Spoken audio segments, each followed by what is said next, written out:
de plantation d'arbres, de pépinières scolaires. Vous savez, le travail manuel, par exemple, engage les élèves à des activités de protection de l'environnement. Oui.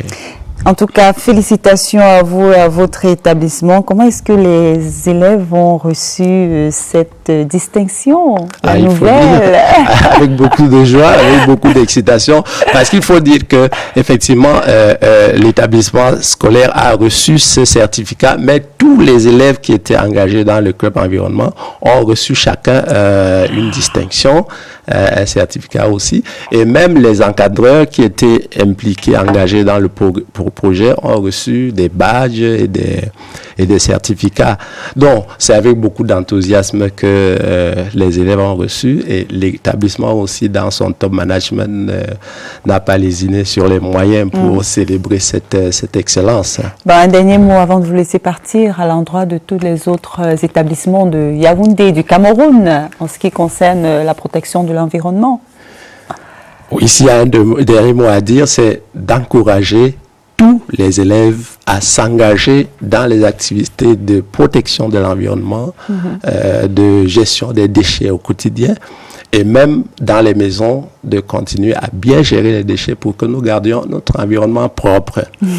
Super. Et je suppose que tout de suite, vous allez aller vers l'établissement. C'est pas très loin d'ici, si je ne me trompe pas. Oui, c'est à quelques encablures du studio ici. Voilà. Donc, vous vous préparez déjà comment pour les fêtes de fin d'année dans votre établissement? Je crois que c'est déjà la dernière ligne droite, carrément avant les fêtes de Noël. Oui, tout à fait, tout à fait. Bon, vous savez que à l'établissement scolaire, nous avons des activités pédagogiques et des activités extra-pédagogiques.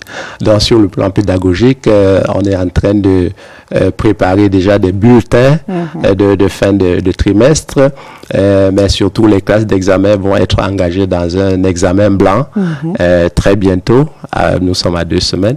Mais pour ce qui est des activités post-périscolaires, il y a une animation culturelle, une animation sportive qui va mettre fin aux activités très bientôt. En tout cas, on aimait vraiment ces moments-là. Merci à vous d'être venu, Monsieur Boniface Tato. Je rappelle, vous êtes chef service des activités post- et périscolaires au Collège adventiste de Yaoundé. Ok, merci, madame. Félicitations encore. Merci une fois encore. Et tout de suite, nous allons parler des maîtres chocolatiers français qui viennent de séjourner dans la localité de Ngomo, département de la Léquié, en vue de la rétrocession du poste de stockage de cacao et s'entretenir avec les cacaoculteurs de ce côté-là. Bruno Matip y était, il nous donne plus de détails dans ce reportage.